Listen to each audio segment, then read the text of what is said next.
গ্রন্থে লিখে গেছে তাদের কতটা ত্যাগ। ঘরের দরজা জানলা বিক্রি করে দিয়েছে বৈষ্ণব সেবার লাগে। বৈষ্ণব সেবার লাগে বিক্রি করে দিলেন। আর আমরা ভাগবত পাঠ হবে, নাম যজ্ঞ হবে। যখন ওই কমিটির দাদারা প্রণামী আনতে চায়, যার 100 টাকার দেয়ার সামর্থ্য আছে সে 10 টাকার বেশি দেয় না। তাই আমাদের কথা কেউ মনেও রাখে না। দিন দিন কঠিন দারিদ্রতার মধ্যে দিয়ে নারায়ণ ভট্টের জীবন চলতে লাগলো। 10 মাস 10 দিন পর নারায়ণ ভট্টের সহধর্মিণী সুনীতি একটি কন্যা সন্তান প্রসব করলেন। একটি কন্যা সন্তান, তাদের ঘর কোল আলো করে একটি কন্যা সন্তান আসলো। যেই দিন কন্যা সন্তানটির জন্ম হলো সেই দিন নারায়ণ ভট্টের ঘরে একটা পয়সা ছিল না। কন্যাটি জন্মগ্রহণ করে কান্না করছে, কিছুতেই কান্না তার থামছে না। ধাইমা বলছে, ও নারায়ণ, যা একটু মধু কিনে নিয়ে আয়, বাচ্চার মুখে মধু না দিলে কান্না থামবে না, জন্মালে মুখে মধু দিতে হয়, যা একটু মধু নিয়ে আয়। নারায়ণ ভট্টের কাছে সেদিন কোনো অর্থ নেই। ছুটতে ছুটতে দোকানে গিয়ে বলছে, দোকানদার ভাই, আমাকে একটু মধু ভিক্ষে দেবে? দোকানদার বলছে, জীবনে অনেক ভিক্ষা শুনেছি, মধু ভিক্ষার কথা শুনিনি। আরে এই ব্রাহ্মণ, মধু দিয়ে কি করবি? নারায়ণ ভট্ট বলে, আমার মেয়ে হয়েছে তো, মেয়ের মুখে মধু দেব। দোকানদার ঘাড় ধাক্কা দিয়ে বের করে দিলে। মেয়ে জন্ম দিলি আর মধু কেনার সামর্থ্য নেই, মেয়ে জন্ম দিলি কেন? ঘাড় ধাক্কা দিয়ে বেরিয়ে দিলেন। এই জগতে যারা দারিদ্র্যের কষাঘাত, যাদের দারিদ্র্য চারদিক থেকে গ্রাস করে রাখে, তারা জানে দারিদ্র্যের কি কষ্ট। 2 নয়নের জলে ভাসতে ভাসতে ছুটে আসলেন বাড়িতে। ভগবানের সেই বিগ্রহ, শ্রীহরি বিগ্রহের কাছে ছুটে আসলেন। গোবিন্দের কাছে এসে কান্না করছে, হে প্রভু, দেখো আমি কত কাঙাল, আমার ঘরে আজ প্রথম কন্যা সন্তান জন্মেছে, কিন্তু মুখে একটু মধু দেব সেই সামর্থ্য আমার নেই। ভগবান বিগ্রহের ভিতর থেকে বলছে, ভক্ত, একটা বার তুমি আমার কাছে চাও, চাইলেই আমি তোমায় দেব। মনে রাখবেন, এই জগতে যারা প্রকৃত কৃষ্ণ ভক্ত তারা কোনোদিন গোবিন্দের কাছে কিচ্ছু চায় না। তাদের চাওয়া হলো একটা, নধনম নজনম ন সুন্দরী কবিতাম্বা। তারা ওই সুন্দরী কবিতা, ধন জন কিছু চায় না। তাদের শুধু একটাই চাওয়া, জন্মে জন্মে যেন তোমার ওই চরণে আমার মতি ভক্তি বিশ্বাস থাকে। হে মাধব, ওই চরণ ছাড়া যেন আমি কোনোদিন না হই।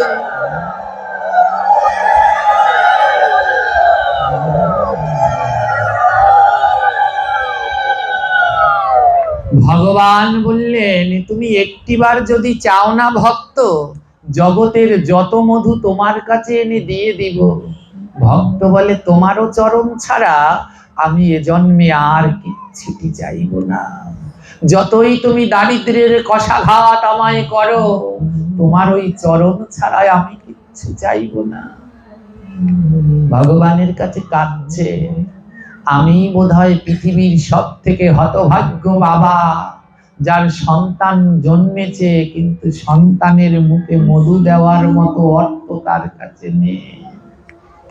একটু পর পর আতুর ঘরে মা সুনীতি ডাকছে স্বামীকে, স্বামী, মধু এনেছো?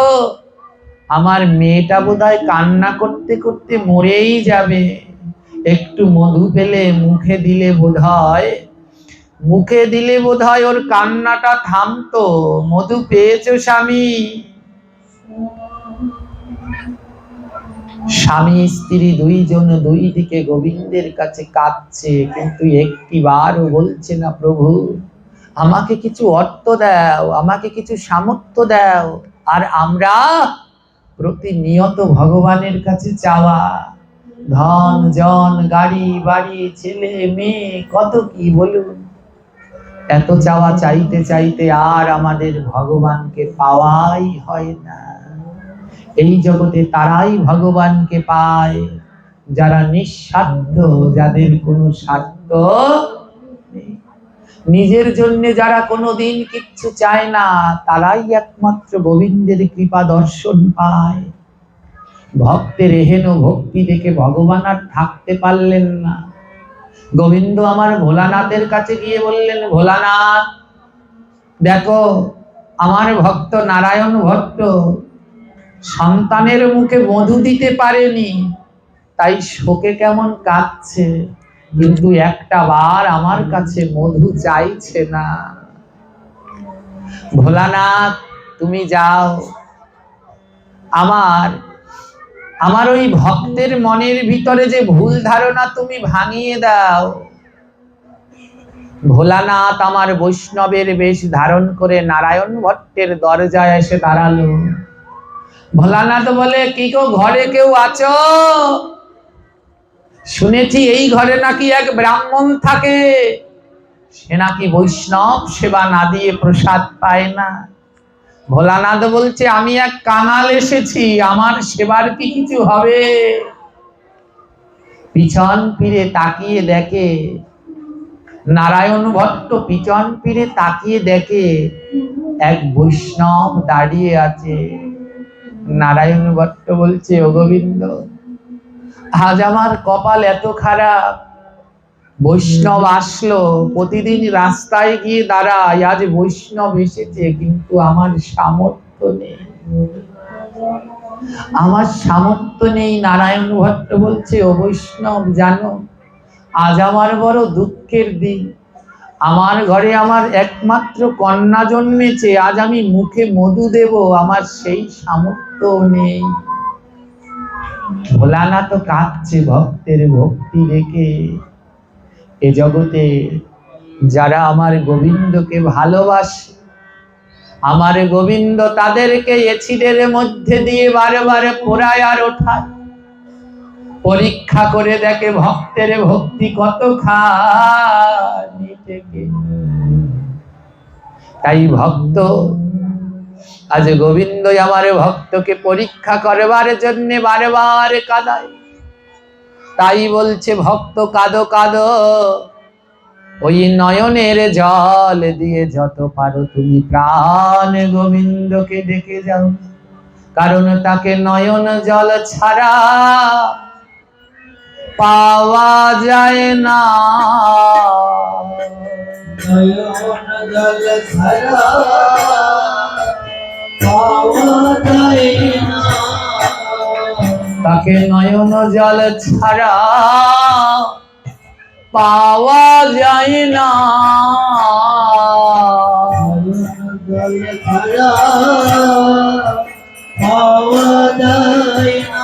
বলে, ওই গোবিন্দকে যদি পেতে চাও, তবে উপায় একটাই আছে, সেটা হলো দুই নয়নের জল। এক পাশে মহাজন দাঁড়িয়ে বলছে, তবে আমার কি গোবিন্দ পাওয়া হবে না? কারণ আমার নয়ন আছে, জল নাই রে। নয়ন আছে, জল নাই রে। তোমরা বলো বলো বলো আমারে, আমার নয়ন আছে, জল নাই রে।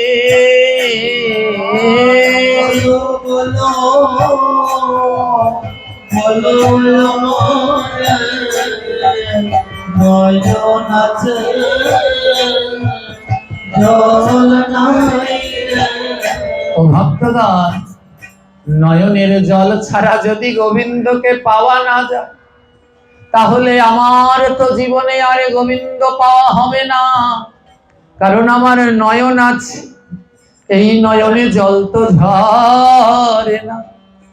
তোমরা কি আমায় বলতে পারো, কি করলে কৃষ্ণ নামে নয়নের জল ঝরে? এক পাশে দাঁড়িয়ে মহাজন বলছে, শোনো, এ জগতে সবার নয়নে জল ঝরে না। কাদের নয়নে জল ঝরে জানো? যারা ভক্তের অঙ্গ পরশ করে,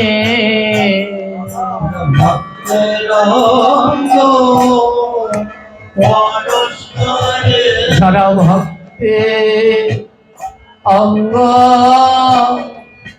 পরশ করে,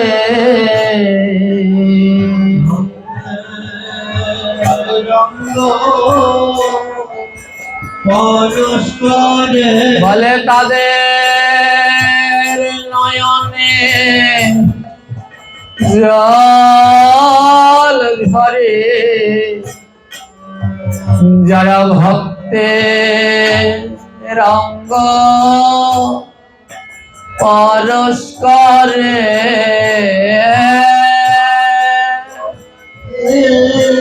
হরি বল হরি বল। একবার ভক্তের অঙ্গ পরশ করো, এই মানব জীবন ধন্য করো।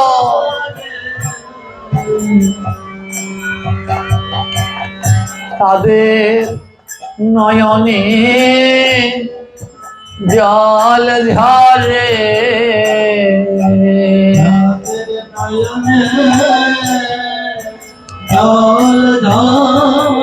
যারা গৌর ভক্তে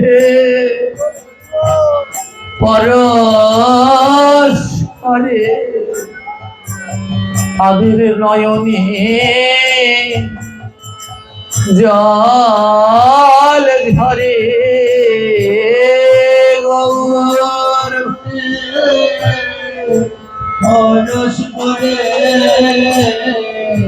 তাদের নয়নে জল ঝরে।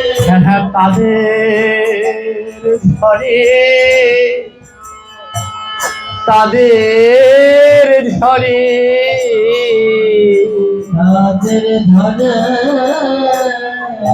তাদের ঝরে। যারা ধুলায় গড়া হরি করে, তাদের ঝরে, তাদের ঝরে। ধুলায় গড়া হরি করে, তাদের ঝরে, তাদের ঝরে। ধুলায় গড়া গরি করে, ধুলায় গড়া গরি করে, বলে তাদের ঝরে, তাদের ঝরে। যারা ধুলায় গড়া গরি করে, তাদের ধারে, তাদের ধারে। যারা ধুলায় গড়া গরি করে, বলে জগতে সবার নয়নে জল ঝরে। যারাই আমার কৃষ্ণ ভক্তের পরশ করে, কৃষ্ণ ভক্তের ধুলার মাঝে গড়াগড়ি করে, মহাজন বলে তাদের নয়নে কৃষ্ণ নামে জল ঝরে। আজ মহাদেব এসে দাঁড়িয়েছে। ভক্ত নারায়ণ ভট্ট বলছে, জানো, আমি মেয়ের মুখে মধু দেব, আমার সেই সামর্থ্য নেই। মহাদেব বলছে, ও ভক্ত আরেকবার বলো তো, কি বললে? বলে, আমার মেয়ে জন্মেছে তো, ওর মুখে মধু দেব, আমার সামর্থ্য নেই। ভোলানাথ বলে, নারায়ণ ভট্ট, তুমি বোধহয় ব্রাহ্মণ হয়েও একটা সিদ্ধান্ত ভালো জানো না। বলে, কি? বলে, সন্তান জন্মালে মুখে মধু দিতে নাই।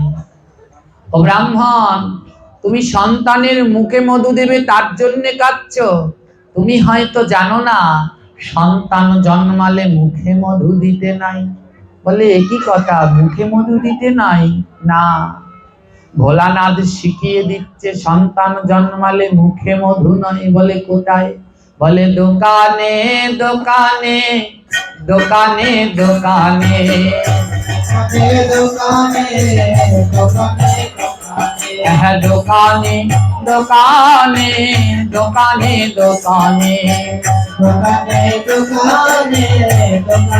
দোকানে।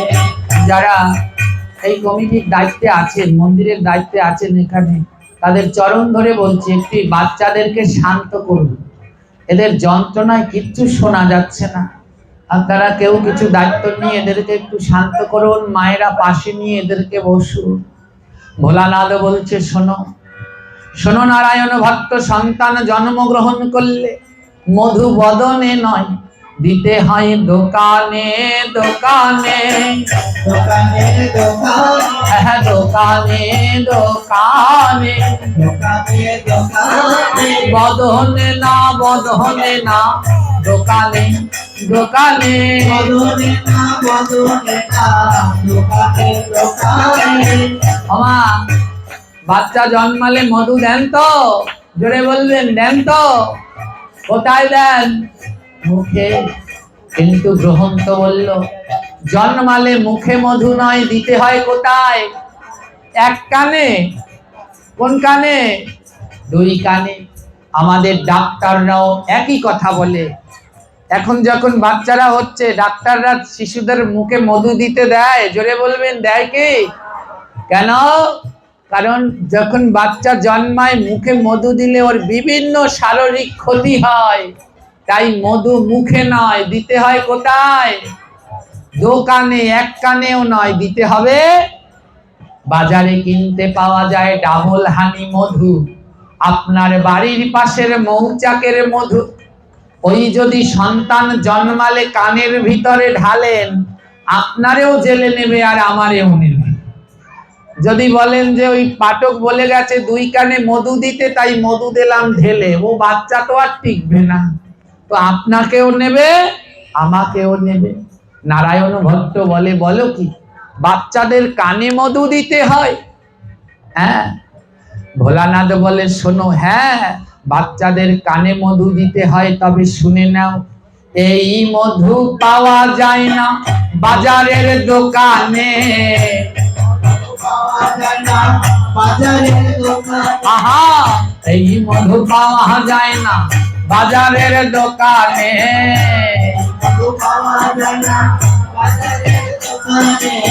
হ্যাঁ, কি জানো এই জায়গার নাম ভোজেশ্বর।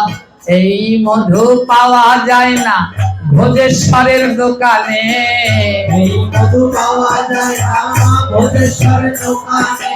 মধু দিতে হয় দেখো দোকানে দোকানে।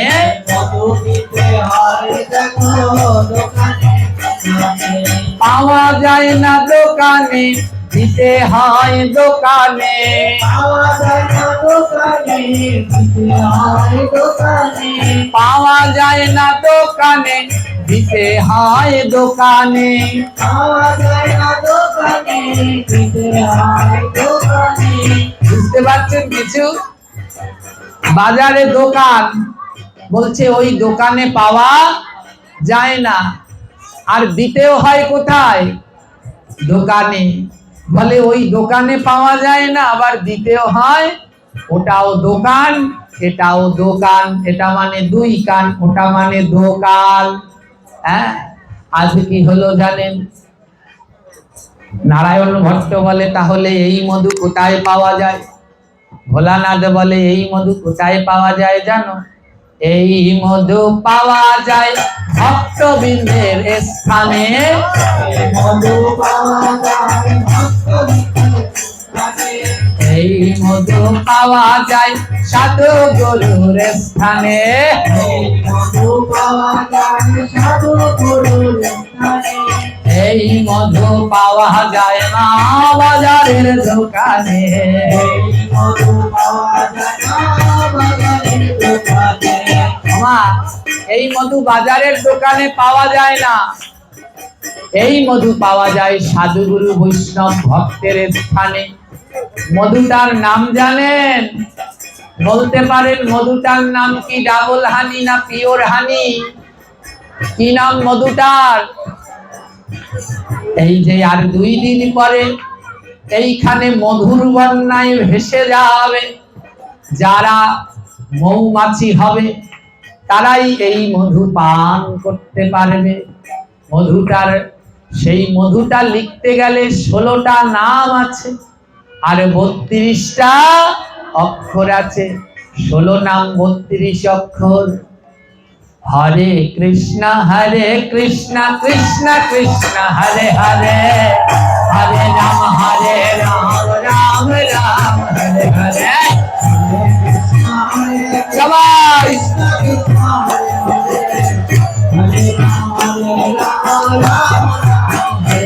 আহা, হরে কৃষ্ণ কৃষ্ণ কৃষ্ণ হরে হরে, হরে রাম রাম রাম হরে হরে।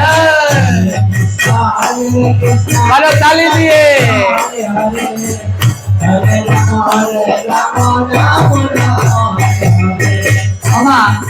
একটা কথা বলুন, এর থেকে বড় মধু আর আছে কিছু? এর থেকে মিষ্টি জিনিস আছে?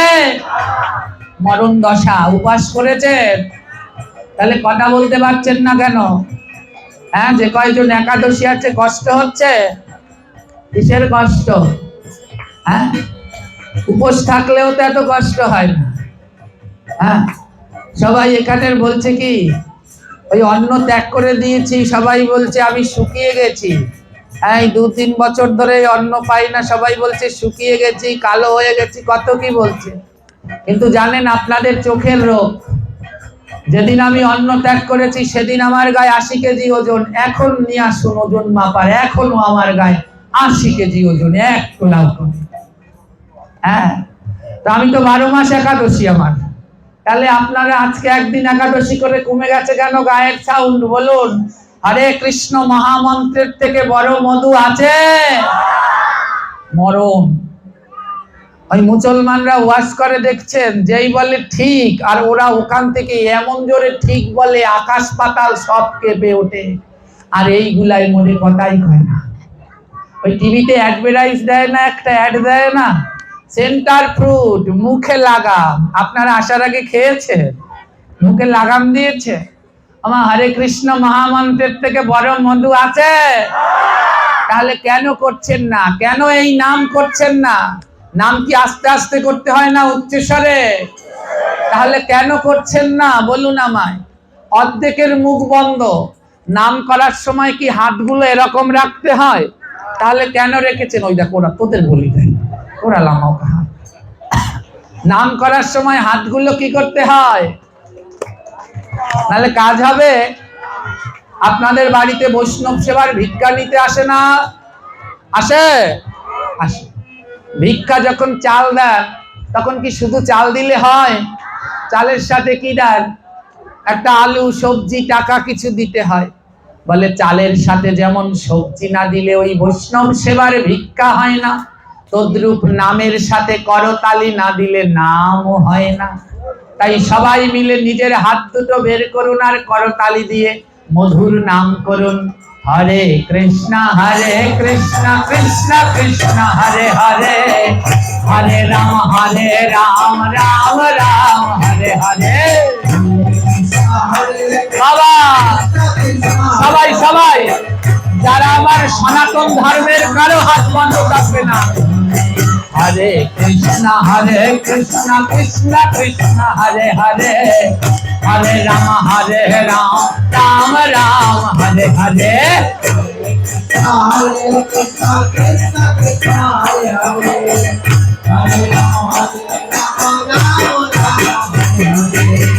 বাবা ওই যে ডাক্তারের কাছে যান না কি করতে?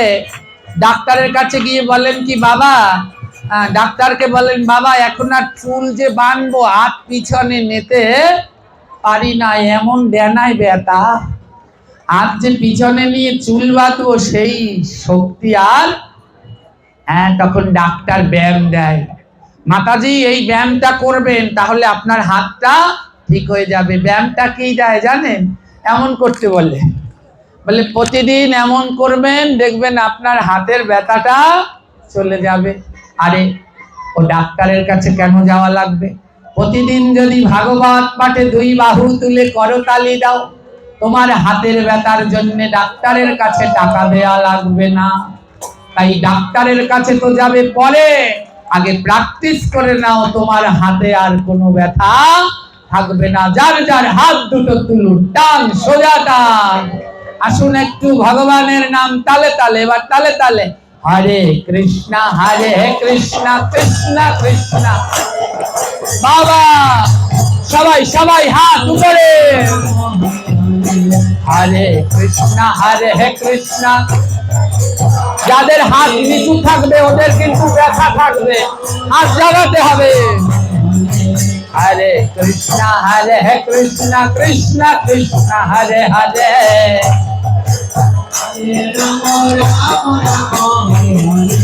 हरे कृष्णा कृष्ण कृष्ण हरे हरे। हरे राम राम राम राम हरे हरे। हरे कृष्ण कृष्ण कृष्ण हरे हरे। हरे राम राम राम हरे हरे। हरे कृष्ण कृष्ण कृष्ण हरे हरे। हरे राम राम राम हरे हरे। आज मधु दिए दिलो रे, मधु दिए दिलो रे, मधु दिए दिलो रे, मधु दिए दिलो रे। ওই করণ মূলে দেখো মধু দিয়ে দিল রে, মধু দিয়ে দিল রে। বাবা আপনাদের বাড়িতে যদি সন্তান হয়, এই যে ঠাকুমা দাদুরা আছেন, নাতিপুতি হয়, বাবারা মায়েরা আছেন, ছেলে মেয়ে হয়, মামারা আছেন, ভাইগনা ভাগ্নি হয়, কি দেবেন মুখে? মধু দেবেন, বাজারের মধু দেবেন, জোরে বলেন। ওটা দিলে ওর শরীরের ক্ষতি হবে। দিতে বলেছে কোন মধু আর দেয় কোন মধু? বাড়িতে সন্তান জন্মালে মধু দিতে হয়, তবে মুখে নয়। কোথায়? কানে। বাড়িতে যেই সন্তান জন্মাবে, বাড়ির আশেপাশে যেই বয়স জ্যেষ্ঠ যারা থাকবে তাদের ডেকে আনবেন, একটু এর কানে হরে কৃষ্ণ মহামন্ত্র দিয়ে দেন। আজ ভোলানাথ যেই এসেছে, নারায়ণ ভট্ট বলে, হে বৈষ্ণব আপনি যখন এসেছেন তখন আপনি আমার মেয়ের কানে মধু দিয়ে দিন। এবারে ভোলানাথের কর্ণমূলে নাম দিয়া দিল, অমনি কন্যার কান্না থামিয়া যে গেল।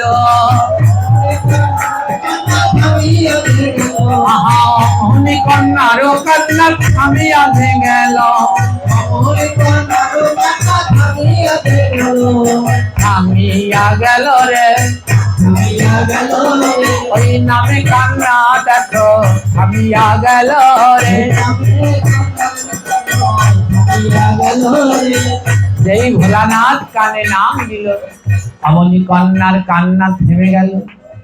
ভোলানাথ বলে, আহা সবে মাত্র জন্মেছে, আর এই জন্মেই ভগবানের নামে হরি নামে ওর এত মতি। ভোলানাথ বলে, জানো নারায়ণ ভক্ত, তোমার এই মেয়ের ভগবানের নামে বড় মতি ভক্তি। তাই ভোলানাথ বলে, হরি নামে যার মতি নাম রাখিলাম হরিমতি। হরি নামে যার মতি নাম রাখিলাম হরিমতি। হরিমতি হলো রে, হরিমতি হলো। আরে ভোলানাথ দেখো নাম রাখিল রাখিল রে, আরে হরিমতি নাম রাখিল। মদন ঘরে হরি বল, হরিমতি নাম রাখিল।